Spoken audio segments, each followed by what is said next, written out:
ഈ 10 ദിവസങ്ങളെക്കാൾ ഏറെ അല്ലാഹു തആലക്ക് പ്രിയപ്പെട്ട ദിവസങ്ങളില്ല, ഇതിനേക്കാളേറെ മഹത്വമേറിയ ദിവസങ്ങളില്ല. അമലുകൾ ഈ ദിവസങ്ങളെപ്പോലെ അത്ര പ്രിയങ്കരമായ ദിവസങ്ങളും മറ്റൊന്നുമില്ല.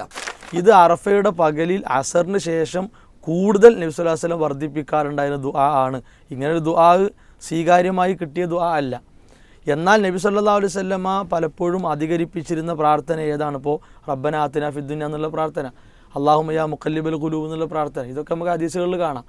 എന്നാൽ ഇങ്ങനെ അറഫയുടെ അസറിന് ശേഷം ഇങ്ങനെ ചൊല്ലണം, വർദ്ധിപ്പിക്കണം എന്ന നിലക്കൊരു റിപ്പോർട്ട് നമ്മൾക്ക് കാണാൻ കഴിയില്ല. അപ്പോൾ നബി സല്ലല്ലാഹു അലൈഹി വസല്ലമയുടെ പേരിൽ കളവ് എന്ത് ചെയ്യുന്നു? അവിടുന്ന് ചൊല്ലാറുണ്ടായിരുന്നു എന്ന് പറഞ്ഞ് പഠിപ്പിക്കുന്നു. ദുൽഹിജ്ജ മാസത്തിലേക്ക് നമ്മൾ പ്രവേശിക്കുകയാണ്. ധാരാളം മഹത്വങ്ങളുള്ള, പ്രത്യേകിച്ചും അതിൻ്റെ ആദ്യ 10 ദിവസങ്ങൾ ഏറെ ശ്രേഷ്ഠതയുള്ളതാണ്. ധാരാളം പ്രാധാന്യങ്ങൾ, പ്രത്യേകതകൾ പഠിപ്പിക്കപ്പെട്ട ദിവസങ്ങളാണ്. തീർച്ചയായും എന്തൊക്കെയാണ് അതിൻ്റെ ശ്രേഷ്ഠതകൾ, എന്തൊക്കെയാണ് മഹത്വങ്ങൾ എന്ന് മനസ്സിലാക്കുമ്പോഴാണ് നമുക്കതനുസരിച്ച് ആ ദിവസങ്ങൾ ഉപയോഗപ്പെടുത്താൻ സാധിക്കുക. അതുകൊണ്ട് ഇന്നത്തെ നമ്മുടെ ചർച്ചയിൽ ആദ്യ ഭാഗം ആ ഒരു ഭാഗമാണ് നമ്മൾ എടുക്കുന്നത്. ദുൽഹിജ്ജ മാസത്തിൻ്റെ സവിശേഷതകൾ എന്തൊക്കെയാണ് ഇസ്ലാം പഠിപ്പിച്ചത്, എന്തൊക്കെയാണ് അതിൻ്റെ പ്രാധാന്യങ്ങൾ. തീർച്ചയായും സൂചിപ്പിച്ചതുപോലെ പവിത്രമായ ഒരു മാസത്തിൽ ഏറ്റവും പവിത്രമായ ദിവസങ്ങളിലേക്കാണ് നമ്മൾ പ്രവേശിക്കുന്നത്. അള്ളാഹു നമുക്കെല്ലാം അതിന് തൗഫീഖ് പ്രദാനം ചെയ്യുമാറാവട്ടെ. ആമീൻ. ഇസ്ലാമിൽ ചില സ്ഥലങ്ങൾക്കും ചില സമയങ്ങൾക്കുമെല്ലാം പ്രത്യേകമായ പ്രാധാന്യം അല്ലാഹു തആല നിശ്ചയിച്ചിട്ടുണ്ട്. 12 മാസങ്ങളിൽ 4 മാസം പവിത്രമാണ് എന്ന് വിശുദ്ധ ഖുർആൻ സൂറത്ത് തൗബയിൽ തന്നെ എടുത്തു പഠിപ്പിക്കുന്നു. ആ 4 മാസങ്ങൾ ഏതാണ് എന്ന് പ്രവാചകർ വിശദീകരിച്ചപ്പോൾ അതിൽ എണ്ണിപ്പറഞ്ഞ മാസമാണ് ദുൽഖഅദയും ദുൽഹിജ്ജയുമൊക്കെ. ആ നിലക്ക് മാസം തന്നെ പവിത്രമാണ് ഈ മാസം എന്നത്. അതിലെ ആദ്യ 10 ദിനങ്ങൾ പ്രത്യേകിച്ചും സവിശേഷതയുള്ള ദിവസങ്ങളാണ്.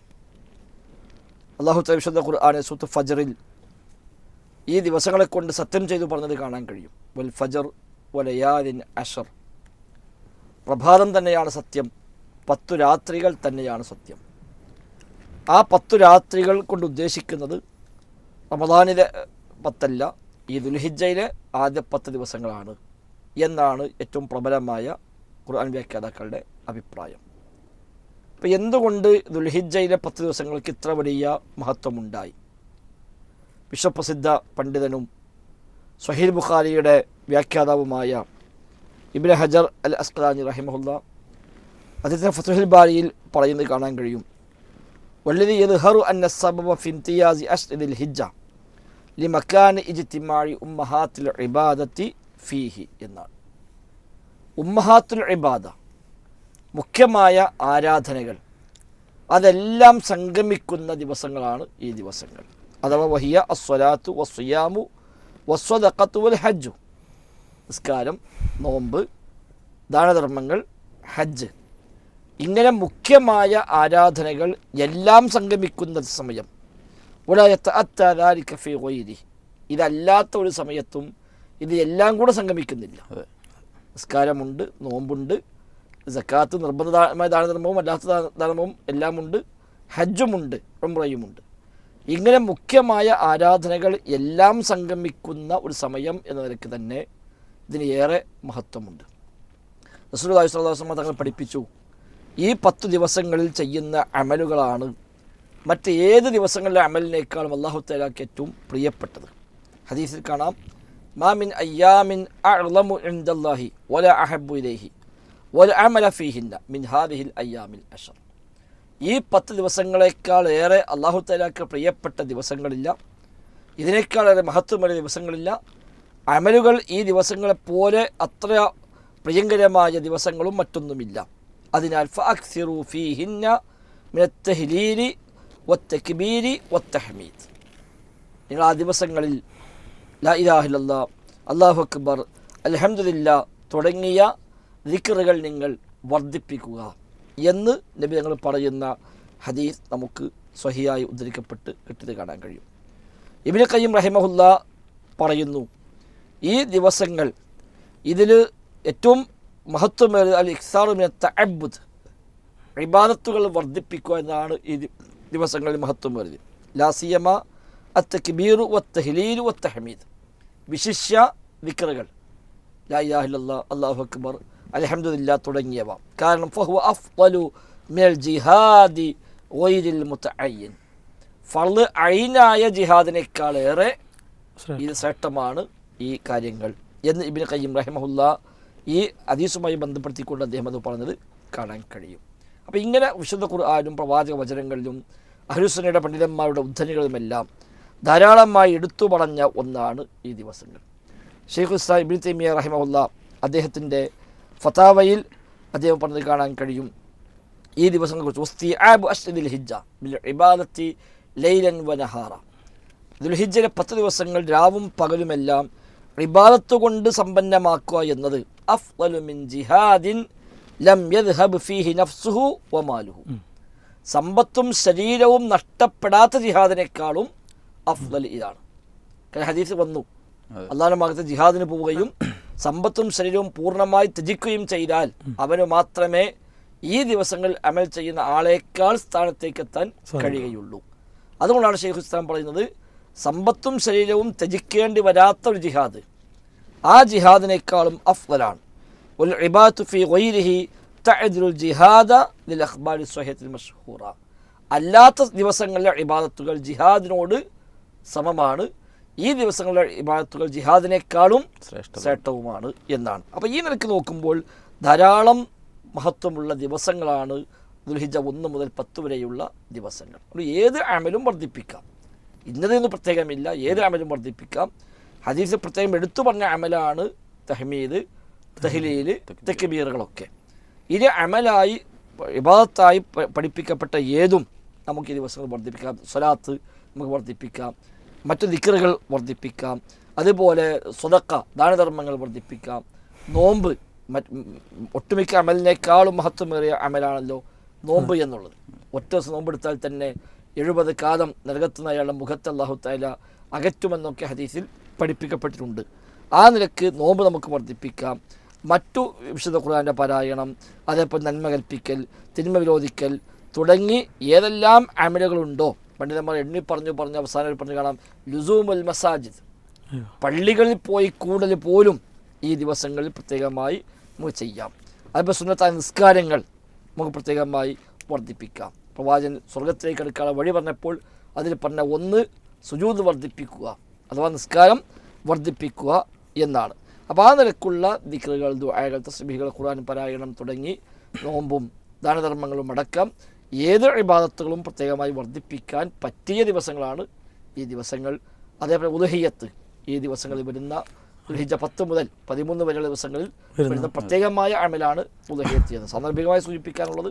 ഉദ്ഹിയ്യത്ത് ഉദ്ദേശിക്കാത്ത എന്ന കഴിവുള്ള ആളുകളൊക്കെ ഇപ്പോഴെങ്കിലും ഒരു നിയ്യത്ത് ചെയ്ത് അതിലേക്കൊന്ന് പ്രത്യേകമായി താല്പര്യമെടുക്കണം.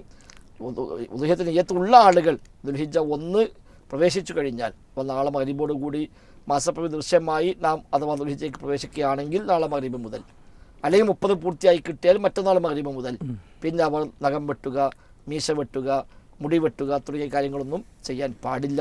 അത്തരം ആളുകളൊക്കെ ഈ ശബ്ദം കേൾക്കുന്നുവെങ്കിൽ നാളെ പകലിൽ തന്നെ ഈ കാര്യങ്ങളൊക്കെ ചെയ്തു വെക്കാൻ കൂടി ശ്രദ്ധിക്കണമെന്ന് സാന്ദർഭികമായി സൂചിപ്പിക്കുകയാണ്. അള്ളാഹു നമുക്കെല്ലാം ഈ മഹത്വമേറിയ സന്ദർഭങ്ങളെ വിനിയോഗിക്കുവാനും അതുവഴി സ്വർഗത്തിലേക്കുള്ള വഴി എളുപ്പമാകാനുമെല്ലാം അപ്പോൾ നമുക്ക് തൗഫീഖ് നൽകുമാറാവട്ടെ. ആമീൻ. പൊതുവെ ആളുകൾ റമദാൻ വരുമ്പോൾ നല്ല ഉഷാറായിട്ട് പല കർമ്മങ്ങളിലും ശ്രദ്ധിക്കാറുണ്ട്. പക്ഷെ ഇത്ര ഒരു മഹത്വം കൊടുത്തിട്ട് പലപ്പോഴും ഈ ദിവസങ്ങൾ ശ്രദ്ധിക്കുന്നത് നമ്മൾ കാണാറില്ല. ശ്രദ്ധിക്കുന്നവർ തന്നെ ഒരുപാട് അന്ധവിശ്വാസങ്ങളും പല അനാചാരങ്ങളും ഇതിന്റെ ഭാഗമായി കൊണ്ടുവന്നുകൊണ്ടാണ് പലപ്പോഴും ശ്രദ്ധിക്കുന്ന ആളുകൾ തന്നെ ശ്രദ്ധിക്കുന്നതും എന്നത് കൂടി നമ്മൾ കൂട്ടുവായിക്കേണ്ടതുണ്ട്. നമ്മൾ ഈ അനാചാരങ്ങളുടെ കാര്യം പറയുമ്പോൾ പൊതുവേ സമൂഹത്തിൽ എന്തൊരു നന്മ ഉണ്ടെങ്കിലും ആ ഒരു നന്മ പൂർണ്ണമായി കിട്ടുന്നതിന് പകരം അതുകൂടി ഒരു വഴി തിരിച്ചു വിട്ട് ബിദഅത്തിലേക്ക് കൊണ്ടുപോകാനുള്ള പരിശ്രമങ്ങൾ നമ്മൾ കാണാറുണ്ട്. അത് നമുക്കിപ്പോൾ ഈ ദുൽഹിജ്ജ മാസത്തിലും അത്തരം ചില കാര്യങ്ങൾ കാണാൻ കഴിയുമല്ലോ. ഇവിടെ ഈ മാസത്തിൻ്റെ പ്രാധാന്യത്തെ മനസ്സിലാക്കുന്ന പോലെ തന്നെ ആ മാസവുമായി ബന്ധപ്പെട്ട് കിടക്കുന്ന അപകടകരമായ അനാചാരങ്ങളെ കൂടി എന്തു ചെയ്യണം, സമൂഹം തിരിച്ചറിയണം. ഇല്ലെങ്കിൽ ചെയ്യുന്ന നന്മകളെ ഇല്ലാതെയാക്കാൻ ആ അനാചാരങ്ങൾ എന്താവും കാരണമായിട്ട് മാറും. ദുൽഹിജ്ജ മാസം പവിത്രമാക്കപ്പെട്ട മാസമാണ്. എന്നാൽ അതുമായി ബന്ധപ്പെട്ട് സമൂഹത്തിൽ നടക്കുന്ന വളരെ വലിയ അന്ധവിശ്വാസങ്ങളിലൊന്നാണ് അതിൻ്റെ പവിത്രതയെ ഹനിച്ച് കളയുന്ന രൂപത്തിലുള്ള വിശ്വാസം വെച്ചു പുലർത്തുന്നു എന്നത്. അഥവാ എല്ലാ മാസങ്ങളിലും ഷിയാക്കൾ കൊണ്ടുവന്ന ശകുന വിശ്വാസം നമ്മുടെ നാട്ടിലെ മുസ്ലിയാക്കന്മാർ അവരുടെ ആളുകളെ അല്ലെങ്കിൽ അവരുമായി ബന്ധപ്പെട്ടവരെ പഠിപ്പിച്ചുകൊണ്ടിരിക്കുന്നു. ഇവിടെ പിന്നെ ദുൽഹിജ്ജ ആദ്യ 10 ദിവസങ്ങൾ പ്രത്യേകമായി നമ്മൾ ശ്രദ്ധിക്കേണ്ട ദിവസങ്ങളാണ്. എന്നാൽ ഈ ശകുനത്തിൻ്റെ കാര്യങ്ങൾ പറഞ്ഞുകൊണ്ട് വസാലിസുൽ അയ്യാമി യൗമുൻ ഹുദ്ദിറ ഫലാ തകുൻ ലി ഹാജത്തി മുൻതദിറ, എല്ലാ മാസങ്ങളിലും 3-ാമത്തെ ദിവസം സൂക്ഷിക്കണം എന്നാണ്. അന്ന് നല്ലതായ കാര്യങ്ങൾക്കൊന്നും കാത്തിരിക്കരുത് എന്നാണ് പറയണത്. അതെ. വഹാമിസു കസാലിസിൻ ഫഅത്തിൽ എന്നാണ്. ഈ 3 പോലെ തന്നെയാണ് 5. ആ 3-5 ദിവസങ്ങൾ ശകുനാണ്, നല്ലതൊന്നും ചെയ്യാൻ പാടില്ല എന്ന നിലക്ക്. അപ്പോൾ അതിൻ്റെ പവിത്രതയെ പരിഗണിക്കാത്ത രീതിയിലുള്ള ഒരു പോക്കാണ്. കാരണം ശകുനം എന്നത് ഷിർക്കായി ഇസ്ലാം പഠിപ്പിച്ച കാര്യമാണ്.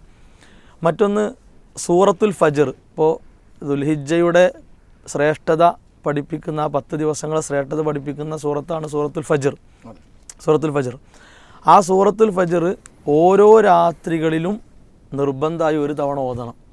നബി സല്ലല്ലാഹു അലൈഹി വസല്ലമ അതിൻ്റെ പവിത്രത പഠിപ്പിച്ച കൂട്ടത്തിൽ അങ്ങനത്തെ ഒരു നിയമം എന്താക്കിയിട്ടില്ല, പഠിപ്പിച്ചിട്ടില്ല. പക്ഷെ അത് പ്രസംഗിച്ചു എഴുതിയൊക്കെ ആളുകൾ എന്ത് ചെയ്യുന്നു, ആളുകൾ സംശയം നിലക്ക് ചോദിക്കണം എല്ലാ രാത്രിയും ചൊല്ലണോ എന്നൊക്കെ ചോദിക്കുന്ന സരസ്സുകൾ വരെ കാണാൻ പറ്റും. അത് ഒരിക്കലും റസൂലുള്ളാഹി സ്വല്ലല്ലാഹു അലൈഹി വസല്ലം ആ നിലക്ക് പഠിപ്പിച്ചിട്ടില്ല. അതുപോലെ തന്നെ ദുൽഹിജ്ജ 1 മുതൽ നമുക്ക് പിന്നെ 9 വരെ 7 ദിവസങ്ങളിൽ നോമ്പെടുക്കാം. എന്നാൽ ആ ഓരോ നോമ്പിനും 1 വർഷത്തെ നോമ്പിൻ്റെ കൂലിയുണ്ട് എന്ന് പിന്നെ അബൂ ഹുറൈറ റളിയല്ലാഹു അൻഹുവിൽ നിന്ന് ഹദീസ് വന്നിട്ടുണ്ട് എന്ന നിലക്ക് പറഞ്ഞു കൊടുക്കുന്നു. അപ്പോൾ എന്താണ് അതിൻ്റെ ഒരു അവസ്ഥ? അസ്വീകാര്യമായി കിടക്കുന്നൊരു റിപ്പോർട്ടാണ്. അത് എടുത്തു കാണിച്ചിട്ട് ഇല്ലാത്ത ഒരു പ്രത്യേകത എന്തു ചെയ്യുന്നു, ആ നോമ്പുകൾക്ക് കൽപ്പിക്കുന്നു. അത് ആളുകൾ വിശ്വസിക്കുന്നു. അതൊരിക്കലും പാടില്ല. അതേപോലെ 4-മത്തൊരു കാര്യം, ഇതിൽ വരുന്ന ഒന്നാണ് അറഫ, യൗമു അറഫ എന്നത്. ആ അറഫ രാവിൽ 1000 തവണ പ്രാർത്ഥിക്കാൻ വേണ്ടി ഒരു സുദീർഘമായ സുബ്ഹാനല്ലദീ ഫിസ്സമായി അർശുഹു സുബ്ഹാനല്ലദീ ഫിൽ അർളി പിന്നെ മൗതിയൂഹു എന്ന് പറഞ്ഞിട്ടുള്ള ഒരു നീണ്ട പ്രാർത്ഥന എന്ത് ചെയ്യുന്നു, 1000 തവണ അറഫയുടെ രാവിൽ ചൊല്ലണം എന്ന് പ്രത്യേക എണ്ണവും പിന്നെ ആ രാവ് സമയമൊക്കെ നിശ്ചയിച്ചിട്ടാണ് എന്ത് ചെയ്യണത്, പഠിപ്പിക്കുന്നത്. അപ്പോൾ ഇതൊന്നും ഇപ്പോൾ ഒരു പിന്നെ നബി സല്ലല്ലാഹു അലൈഹി വസല്ലമയുടെ അധ്യാപനമായിട്ട് എവിടെ നമുക്ക് കാണാൻ പറ്റില്ല. ഉത്തമ തലമുറയിൽ നിന്ന് ഇതുമായി ബന്ധപ്പെട്ടുള്ള പ്രത്യേകതകൾ പറഞ്ഞ കൂട്ടത്തിൽ ഇങ്ങനെയൊന്നും എന്ത് ചെയ്യുന്നില്ല. ഇതൊരു നന്മയായിരുന്നെങ്കിൽ നമ്മളെക്കാൾ മുമ്പിൽ ആരുണ്ടാവും, അവർ ഉണ്ടാവും.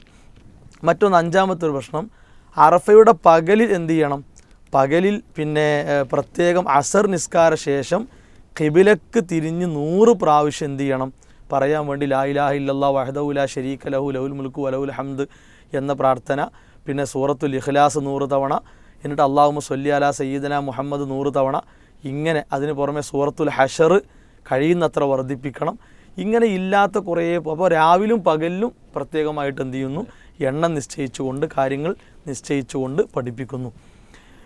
മറ്റൊന്ന്, ഈ ദുൽഹിജ്ജ എന്നുള്ളത് വർഷ അവസാനം ആയിട്ട് വരുന്നൊരു മാസമാണല്ലോ. അപ്പോൾ വർഷാവസാനം എന്ന നിലക്ക് എന്ത് ചെയ്യണം, അതിനൊന്ന് പ്രത്യേകം പരിഗണിച്ചുകൊണ്ട് ഒരു പ്രത്യേക പ്രാർത്ഥന അവിടെ പഠിപ്പിക്കുന്നു. നബി സല്ലല്ലാഹു അലൈഹി വസല്ലം അങ്ങനെ എന്തായിട്ടില്ല, അവിടുന്ന് വാക്കിലൂടെയോ അല്ലെങ്കിൽ ജീവിതത്തിലൂടെ അങ്ങനെ ഒന്ന് പഠിപ്പിച്ചിട്ടില്ല. ഇനി 7-മത്തത്, നബി സല്ലല്ലാഹു അലൈഹി വസല്ലമ ചെയ്യാത്തൊരു കാര്യം അവിടുന്ന് പ്രത്യേകമായി ചെയ്തു എന്ന് പറഞ്ഞ് ഒരു കളവനെ എന്ത് ചെയ്യുന്നു, പ്രചരിപ്പിക്കുന്നു. അപ്പോൾ ഇവിടെ പിന്നെ ഈ അല്ലാഹുമ്മ ലക്കൽ ഹംദ് എന്ന് തുടങ്ങുന്നൊരു പ്രാർത്ഥന പറഞ്ഞിട്ട് പറയാണ്, ഇത് അറഫയുടെ പകലിൽ അസറിന് ശേഷം കൂടുതൽ നബി സല്ലല്ലാഹു അലൈഹി വസല്ലം വർദ്ധിപ്പിക്കാറുണ്ടായിരുന്ന ദുആ ആണ്. ഇങ്ങനൊരു ദുആ സ്വീകാര്യമായി കിട്ടിയ ദുആ അല്ല. എന്നാൽ നബി സല്ലല്ലാഹു അലൈഹി വസല്ലമ പലപ്പോഴും അധികരിപ്പിച്ചിരുന്ന പ്രാർത്ഥന ഏതാണ്? ഇപ്പോൾ റബ്ബന ആതിന ഫിദ്ദുനിയ എന്നുള്ള പ്രാർത്ഥന, അല്ലാഹുമ്മ യാ മുഖല്ലിബൽ ഖുലൂബ് എന്നുള്ള പ്രാർത്ഥന, ഇതൊക്കെ നമുക്ക് ഹദീസുകളിൽ കാണാം. എന്നാൽ ഇങ്ങനെ അറഫയുടെ അസറിന് ശേഷം ഇങ്ങനെ ചൊല്ലണം, വർദ്ധിപ്പിക്കണം എന്ന നിലക്കൊരു റിപ്പോർട്ട് നമ്മൾക്ക് കാണാൻ കഴിയില്ല. അപ്പോൾ നബി സല്ലല്ലാഹു അലൈഹി വസല്ലമയുടെ പേരിൽ കളവ് എന്ത് ചെയ്യുന്നു, അവിടുന്ന് ചൊല്ലാറുണ്ടായിരുന്നു എന്ന് പറഞ്ഞ് പഠിപ്പിക്കുന്നു.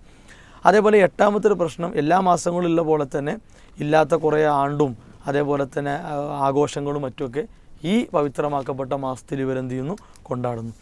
അതുപോലെ ഏറ്റവും അപകടകരമായൊരു കാര്യം എന്താ വെച്ചാൽ ഹജ്ജ് എന്ന മഹത്തായ കർമ്മം അത് ശരിക്കും തൗഹീദിൻ്റെ വലിയൊരു പ്രഖ്യാപനമാണല്ലോ.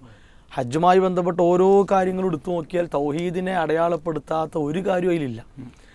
എന്നാൽ ഈ ഉസ്താദുമാർ മുസ്ലിയാക്കന്മാർ ചെയ്യുന്ന കാര്യം എന്താ വെച്ചാൽ ഇപ്പോൾ ഈ കഴിഞ്ഞ ലക്കം സുന്നി വോയിസിൽ പോലും ഹജ്ജ് സ്പെഷ്യൽ പതിപ്പാണ്. അതിൽ പോലും ഹജ്ജിലെ ഓരോ കർമ്മങ്ങൾ എടുത്ത് പറഞ്ഞിട്ട് അതൊക്കെ ഇവിടെയുള്ള മഖബറുകളിലേക്കും ജാറങ്ങളിലേക്കും ചേർക്കുക. ഇപ്പോൾ അവിടെ ഹജറുൽ അസ്വദിന് മുത്തൽ, ഇവിടെ ഒരു ജാറത്തിലെ കല്ല് മുത്താനുള്ള തെളിവാണ്. അവിടെ പുണ്യമാക്കപ്പെട്ട സംസം കുടിക്കൽ ഇവിടേക്കുള്ള ഇതാണ്. അവിടെ തവാഫ് ചെയ്യൽ ഇവിടേക്ക് എടുക്കുക, സഈ ഇവിടേക്ക് എടുക്കുക. അതുപോലെ മുസ്ദലിഫയിലും മിനായിലൊക്കെ ഉള്ള താമസം എടുത്തു പറഞ്ഞിട്ട് പിന്നെ പുണ്യ ആളുകളും മഹത്തുക്കളൊക്കെ ഉള്ള സ്ഥലങ്ങളിലേക്ക് ബർക്കത്ത് തേടി പോകണം, ഇങ്ങനെ തെളിവെടുക്കുക. അപ്പോൾ നബി സല്ലല്ലാഹു അലൈഹി വസല്ലം അള്ളാഹു നബി സല്ലല്ലാഹു അലൈഹി വസല്ലമയും പിന്നെ ഷിർക്കിൽ നിന്ന് അതുമായി ബന്ധപ്പെട്ടതിൽ നിന്ന് വിട്ടു നിൽക്കുന്നു എന്ന് പ്രഖ്യാപിച്ച കാര്യത്തെ എടുത്തു കാട്ടിയിട്ട് എന്ത് ചെയ്യുന്നു, ഷിർക്ക് ഇവിടെ കച്ചവടം ചെയ്യുന്നു. ഇതൊക്കെ ഈ മാസത്തിൽ നടക്കുന്ന കാര്യങ്ങളാണ്. അതെ അതെ, അങ്ങനെ ആ നിലക്ക് പ്രചരിപ്പിച്ച അതാണ്. എല്ലാ രാജ്യങ്ങളും കൂടി പിന്നെ ഇനി ഒരു 10ാമത്തെ ഒരു കാര്യം എന്താ വെച്ചാൽ നബി സല്ലല്ലാഹു അലൈഹി വസല്ലമയുടെ സുന്നത്തുകളെ തന്നെ ജീവിപ്പിക്കാൻ പിന്നെ നമുക്ക് എത്തുന്നില്ല. എന്നിട്ടാണ് ആ സുന്നത്തുകളെ മാറ്റി വെച്ചിട്ട് ഒരുപാട് പുത്തനാചാരങ്ങൾ എന്ത് ചെയ്യണത്, ഈ മാസത്തിൻ്റെ പേരും പറഞ്ഞിട്ട് ഇവിടെ ഇറക്കണത്. യഥാർത്ഥത്തിൽ വിശുദ്ധ ഖുർആൻ നമ്മളോട് പറഞ്ഞ കാര്യമാണ്. അതായത് വമാ ആതാക്കുമുർ റസൂല് ഫഹുദൂഹു, റസൂൽ എന്ത് കൊണ്ടുവന്നോ അത് നിങ്ങൾ എടുക്കുക, അവിടുന്ന് വിലക്കിയതൊക്കെ ഒഴിവാക്കുക. അപ്പോൾ അവിടുന്ന് വിലക്കിയ പറഞ്ഞാൽ ഒരു പുതിയ കാര്യം ഉണ്ടാക്കുക എന്നുള്ളത് നബി സല്ലല്ലാഹു അലൈഹി വസല്ലം ശക്തമായി വിലക്കിയതാണ്. അത് നമ്മൾ ഒഴിവാക്കണം. അതാണ് ഇമാം മുസ്ലിം റഹിമഹുല്ലാഹ് ഉദ്ധരിക്കുന്ന ഹദീസിലും മാനഹൈതുക്കും അൻഹു ഫജ്തനിബൂഹു അമാ അമർത്തുക്കും ബിഹി ഫഫ്അലൂ മിൻഹു മസ്തതഅതും. നിങ്ങളെ കൊണ്ട് കഴിയുന്നത് എന്ത് ചെയ്യുക. ചിലപ്പോൾ ഈ 1000 ചൊല്ലുക എന്നുള്ളത് ഒരു മനുഷ്യനെ സംബന്ധിച്ചിടത്തോളം അതിൻ്റെ ബുദ്ധിമുട്ട് എത്രയാണ്. അപ്പോൾ ആ നിലക്കൊരു നിയമം ഇസ്ലാം വെച്ചിട്ടില്ല. ഇസ്ലാം വെക്കാത്ത കുറേ കാര്യങ്ങൾ വലിയ പോരിശയിലും മഹത്വത്തിലും പറഞ്ഞ് പഠിപ്പിക്കുക, പ്രചരിപ്പിക്കുക എന്നത് നിലവിൽ ഉള്ള നന്മകളെ ഇല്ലാതെയാക്കാനും കുറേ അന്ധവിശ്വാസങ്ങളും അനാചാരങ്ങളും പേറി പിന്നെ നരകത്തിലേക്ക് പോകുന്ന ഒരു വഴി എളുപ്പമാക്കലുമാണ് അതിലൂടെ ഉണ്ടാവുക. ആ ഒരു പേടിയും ഈ സന്ദർഭത്തിൽ ഉണ്ടാകണമെന്ന് പ്രത്യേകം. അതിന് പുറമെ നമ്മുടെ നാട്ടു സാധാരണക്കാർക്കിടയിൽ ഇതൊന്നും അല്ലാത്ത എത്രയോ അന്ധവിശ്വാസങ്ങൾ വേറെയും ഉണ്ട്. നമ്മുടെ നാട്ടിൽ കാണാൻ ദുൽഹിജ്ജ 9-ന് രാവിലെ സുബഹിക്ക് എഴുന്നേറ്റ് വന്നാൽ കിണറ്റിൽ നിന്ന് ആദ്യം മുക്കുന്ന വെള്ളത്തിന് സംസം വെള്ളത്തിന് മഹത്വമുണ്ട് എന്ന് പറഞ്ഞ് ആദ്യം മുക്കി സൂക്ഷിക്കുന്ന എത്രയോ ആളുകളുണ്ട്. അതിപ്പോൾ ദുൽഹിജ്ജ 1 മുതൽ 10 വരെ നെഹ്സായി കാണുന്ന ആളുകളുണ്ട്. എൻ്റെ ഒരു കുടുംബത്തിൽപ്പെട്ട ഒരു പ്രായമുള്ള സ്ത്രീ ഒരു അസുഖം വന്ന് പ്രയാസപ്പെട്ട് ഹോസ്പിറ്റലിൽ കൊണ്ടുപോകാൻ പറഞ്ഞപ്പോൾ ഇല്ല ദുൽഹിജ്ജ 10 ചെയ്യട്ടെ, അല്ലാതെ പോകാൻ പറ്റില്ല എന്ന് വരെ പറയുന്ന അവസ്ഥയിലേക്ക് സാധാരണക്കാർ വര്. അതേപോലെ സ്വലാത്തിൻ്റെ പേരിലുണ്ട്.